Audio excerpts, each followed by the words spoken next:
Foundational Black Americans stand up. 414 stand up. What it do? It's your man 50 Grand Kevin Barnes on a Wednesday night hump day edition of Outlaw Radio. Who you with? Who you with? Who you with? That man, tonight it's gonna be a live one. 262-202-5131's the number. Cash App on deck. I'm gonna put the Cash App up a little bit better. I don't think people can see it. Right, so we'll put it up there like that, and the number, so you can call in. What it do, man? What's going on, man? Mr. Carter, what's popping with you, brother? Hey, man, life is what's popping, man, as always. You know what I mean? Every day is a reason to be happy. But I am the Black woman lover, if you don't know. I'm also the Black man's brother. I'm the culture teacher. I'm the hood healer. I'm the ghetto witch doctor. I'm y'all holistic health and wellness coach, Mr. Kamar Carter. Peace to the family. I'm also the one who brings you nature's natural herbs and supplements and vitality. You can find it on Facebook, Nature's Natural Herbs and Supplements. Or you could go to my health page, Healthy Self, Heal Thyself, and ask about Nature's Natural Herbs and Supplements. Or you could go to my page, Kamar Carter, go to my inbox, and I'll tell you how to get all your Nature's Natural Herbs and Supplements and vitality. You can find it on Facebook, Nature's Natural Herbs and Supplements. Or you could go to my health page, Healthy Self. My bad, faux Paul, Kamar. Go ahead. Hey, it's all good, man. It's all good. Brad, what up? What's happening? Man, I just dropped the ball on Kamar intro. I was trying to check the sounds and something went oops. I seen it. It faded out for a second. You seen it, so everybody's seen it. Hey, but it's cold enough that when he spit it, it's gonna make up for everything. Man, you know, it's all good. Baby. Ain't that what you say? For sure. It's all good, baby. What up with you, Mr. Hefner? Chilling, man. Running around, man, trying to pick up prescriptions and all kind of shit. My kids done brought cooties home from school. So, you know, it's been an elderberry and sea moss kind of week. Yes, sir. Shout out to my brother, Deacon Mikey Davis. That's the partner. That's neighborhood Big Mikey, man. What's going on with you, man? Dion James, what up, my brother? How you doing, man? Showing us love on the book, man. I appreciate it. What up? If you listening to it, share the show. That's all we ask. Share the show. You can see the Cash App, but that ain't even really do it. If you want to order some apparel, like some of the stuff like this, then that's the way you get it. But other than that, man, if you just like what we doing and if you understand what we're trying to build, hit us up, man. Donate. Do what you got to do, man. Support the people. But like I said, man, it's a good episode tonight. You can catch us normally on Mondays and Wednesdays. The Big Black Sports Show is coming back. Trust me, I'm bringing it back. Just give me some time. Give me some time. Time, give me, as Yoda would say. So no, man. Who you with? Who are you with? Who you with? There's a reason I'm asking you this question. First of all, I want to shout out to anybody out there who's listening to the show that's going through some shit. I want to shout out to anybody out there who's going through a tough time and they trying to figure out how they gonna get out of it. We talked about this on Inside Out. Shout out to Sarita Valmont. We talked about the depths of mental health and mental health issues in Black America and foundational Black America. If you in that hole right now, I just want you to look up. I just want you to look up and just keep looking up. Pretty soon you're gonna see a ray of light come crashing through. But you got to stop and realize that you're in trouble. You know what I'm saying? You got to stop and say, look, I'm going through something and I'm not myself. I'm depressed. So I just want to shout you out, man. And I want you to know it's going to get greater later. It sounds like a cliche, but it's absolutely positively true. But shout out to you. Shout out to you if you got somebody who's going through something and you trying to figure out what to say to them. You're trying to figure out how to motivate them. Just tell them, hey, man, it's okay to not be okay. Just you depressed. Let's talk about your depression and help them realize where they at, man. Shout out to all of y'all out there, man. I appreciate the love. I get people always saying what you can and can't do in the mill. I think we exist to prove that wrong, man, and also bring our own little flavor to it, as they say. So shout out to y'all. But who you with? Why did I ask this? Okay, because we got one of the first people to jump ship, right? Rihanna, umbrella, Rihanna took a stand when Colin Kaepernick was first persecuted by the NFL, and she said, "I'm not going to do the Super Bowl." I'm assuming this how she sounds, because ain't she like Caribbean or something? Not gonna do the blood clot Super Bowl, right? Because of what they did to Colin. Oh man, what a difference a day makes, right? She done jumped ship. Jay-Z jumped on board. Now she back on. She's supposed to headline the Super Bowl this year. Colin still ain't got no job. Who you with? Who really got your back? When people tell you, I got you, man. I got you. Man, I got you, bro. You know that. Can you depend on them? It's a very valuable question you need to be asking yourself. Kamar, you look like you got something to add to this. Always. You always got something to say, man. Always got something to say. I don't know if anybody gonna like it or not, but I got something to say. Well, you know, I feel like this, man. You know, at the moment, you know what I mean. That's what the thing to do was. You know what I mean, and she followed suit. You know, but then after a while, we see like, okay, well, a lot of the NFL players didn't even stay on board. So if they ain't gonna stop getting their check, why should I? You don't actually. And then not only that, the person who even brought her in the game, okay, is the motherfucker that's like, look, come do it now. Okay, but you know what I mean? It's a lot to it. Huh? You don't actually get paid to do the Super Bowl, though. Right. You're right. You don't get paid, but it's the back end, like, you know, with all the,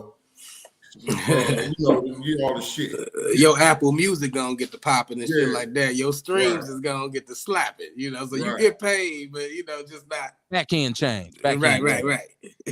So check this out, though. She said that. We stood with her. We said that's a sister who we can believe in, a celebrity who took a stand. We buy all that shit she made. Fenty this, Fenty that. Creams, her facial cream, cosmetics. She's a billionaire. There's no need. It can't be for the money. She's a billionaire, right? Already. Jay just couldn't imagine it. Her business perspective, her business side took off just like his. Her business acumen, I should say. So she's rich. Who you with, man? People tell you all the time they got your back. Man, Kamar, man, I got you. Just call me. You call that motherfucker. He went, hello? Oh, shit, man, bro, I just woke up. Let me call you back. Shit. Come on, man. I want people out there to ask themselves, who am I with? Look around you, right? Look around you. What do you have and what don't you have that you would like to acquire? Are those around you going to assist you in getting that? Or will they be jealous? Or will they be spiteful? Or will they become shady, right? Or are they around you just for what you have presently? Who are you with? This is a city of silos. You got groups of people over here, groups of people over here. Everybody do their shit. All white party, all beige party, all green party, right? Everybody. All these different silos. Yet, and look, Juneteenth Day is now a city holiday. It's now a federal holiday, yet we still have no Afro Fest. Do you really care?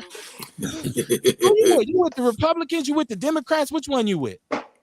What you with the commercials at Mandela? Hey, they did have an Afro Fest down there this year. It was only for a day, but you know what I mean? They did have a little something down there. I'm speaking of. And I ain't mean to say little. I ain't mean to call it little. You know what I mean? You know, it is what it is. I didn't mean to call it little. I didn't mean to. You know, motherfuckers, I see you got your new little. Right.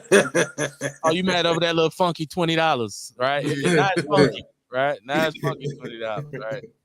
Man, listen. I'm speaking of Afrofest in the grandiose form that it should take, the booking of national acts, a festival where people like yourself and my brother Rail can have a dedicated section where they can go down there and get some of that lakefront money in the summer. Juneteenth is fine. I ain't talking about MLK money. I'm talking about lakefront money, right? Are you with the people that can get you there? Or are you with a bunch of people who, when you even conceive or conceptualize something, they say, man, you can't do that. Man, they ain't gonna never let you do that. We can't do that. Man, no. Who are you with? I'm asking people. If you in these power circles, look around at the community and see, has it gotten better or worse under your watch? And I'm talking about on a big level. I'm not talking about we gave away book bags in 6 neighborhoods last year. I ain't talking about that shit. I'm talking about the creation of legislation that improves the curriculum. Are you fighting against the assault on the truth in Madison? Or are you quiet as a church mouse? pissing on cotton, as King Rick used to say.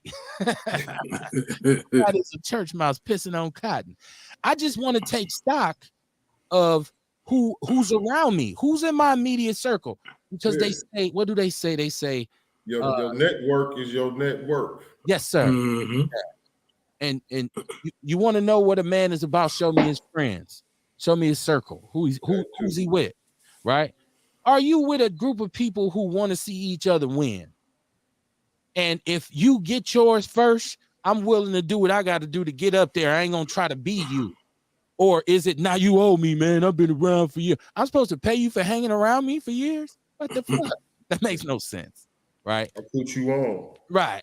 I'm the one who showed you how to. Right. It's always that. I think MJG in the song Daylight said it best when he said, Mr. Mistaken, Mr. Do Nothing, Uncle Give Me Some.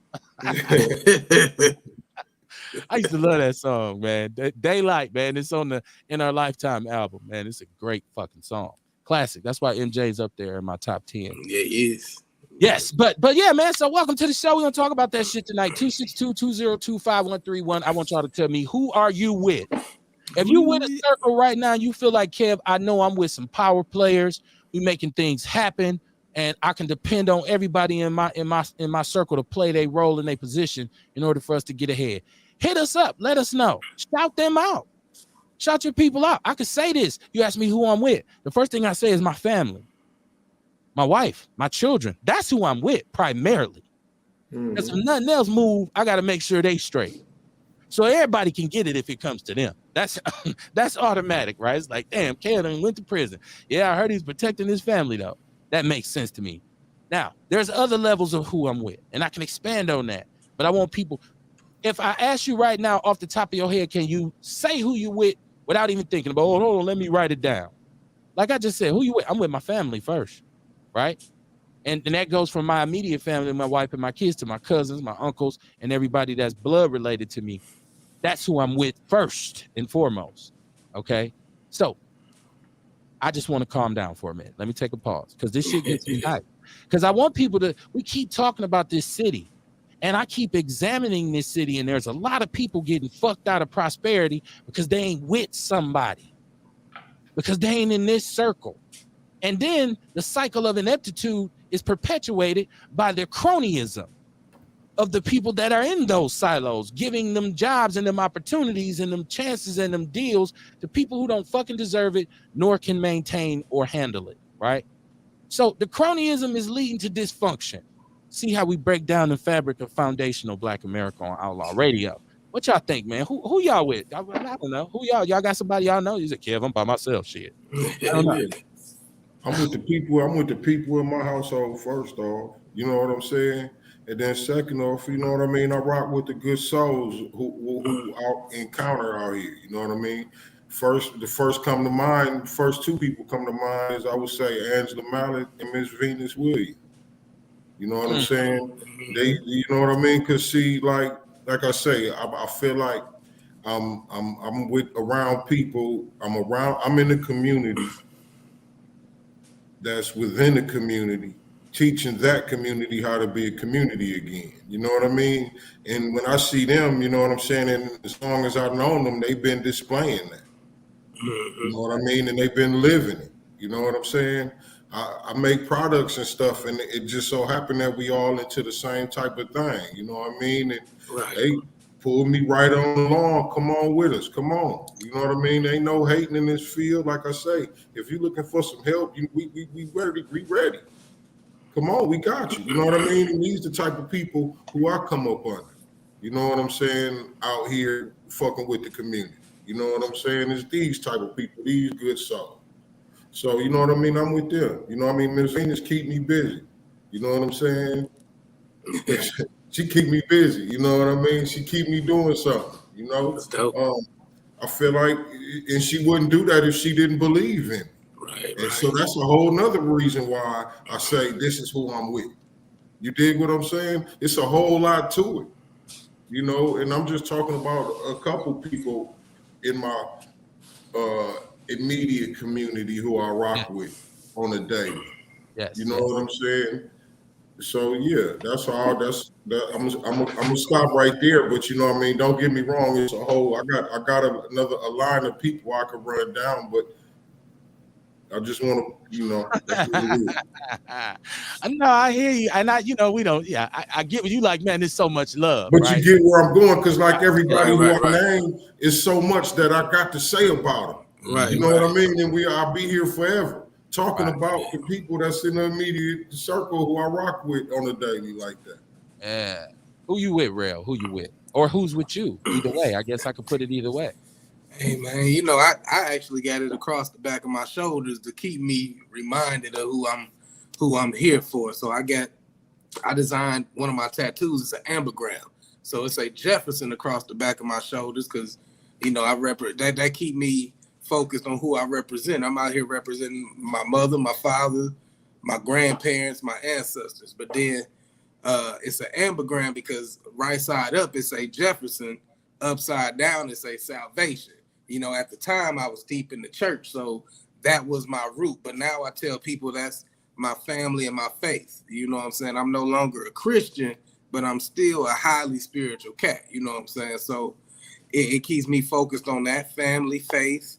And then just like Kamar said, man, I run with a phenomenal clique, man. And the crazy thing is, within my circle, they call me the Oracle. You know what I'm saying? They kind of see me as a mentor and shit, or they come to pick my brain, you know. But the crazy thing is, they have thousands of people. Like, you know, they all got their own disciples and shit. You know what I'm saying? So it's dope as hell to be able to pour into people that are able to take, you know, some of my knowledge and pour into even more people. So it allow you to pour into people, you know, shit, by way of just playing the back end, you know. So it's the same community, the hippies, the spiritualists, you know, the free spirits and the brujas, you know, the strongest women and shit. You know what I'm saying? It's one thing about beautiful black strong women, but when you run with the circle of beautiful black mentally strong women that's strong enough to go against the grain, that's strong enough to be their authentic self, no matter how many women getting sliced and diced to fit into this mold, you know, this shit, the people just dope, man. And it taught me the difference. You know, I'm an introvert, but it taught me that it ain't that I don't like people. I just was going around the wrong people, because when you go around certain people, you feel drained. But when you get around your soul tribe, man, you feel inspired, you feel charged up. You know what I'm saying? You be like, oh shit, I just learned something new that I want to apply. So, you know, I run with a fly ass crowd. Shout out to Sharon Evans. What's happening, my sister? Welcome to the show. Outlaw Radio, who you with? Like, a lot of times we're wondering why we can't do certain things or why we can't get to certain places. But we never take stock or inventory of the people who we have around us. We talk about energy all the time, right? Are you carrying someone who is personified, or the personification of negative energy, right?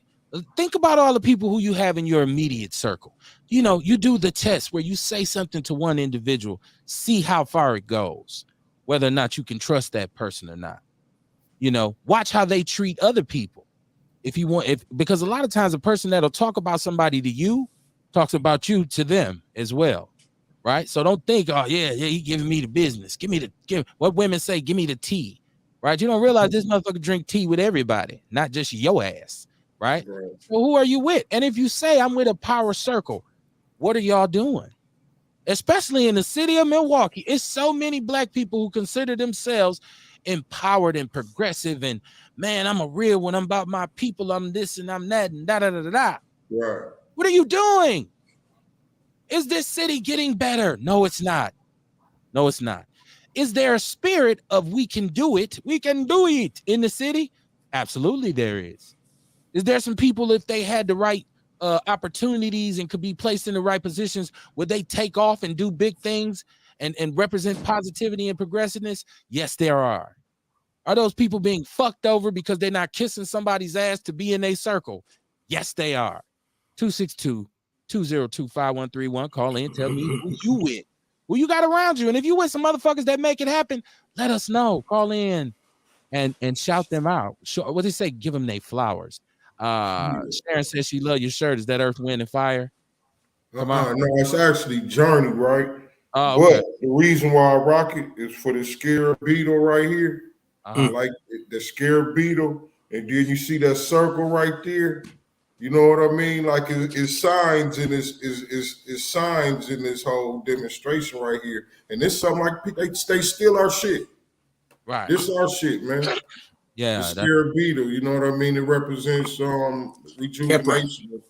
And you know what I mean? Yeah. So yeah, man, Rihanna, she jumped ship, right? But there's many celebrities. And we say, well, other cats in the NFL didn't take a stand. I believe I heard that. So she figured, why should I? Well, because the fact that you were willing to do it in the face of other people who should have and were not doing it made you something unique. It made you something legitimate. It legitimized you in our eyes as a person, as foundational Black Americans. My wife say, why you keep saying that? That's my shit. I love it. America. Shout out to you gotta make some shirts, man. Some FBA shirts. Man, we got to get it done. And you know what? My wife is a genius with this printing and all this t-shirt stuff. So yeah, get it cracking, man. Give her that idea. She'll make it take hard. You are absolutely right. Hey, you know, when it first started, I stopped watching the Packers. Okay.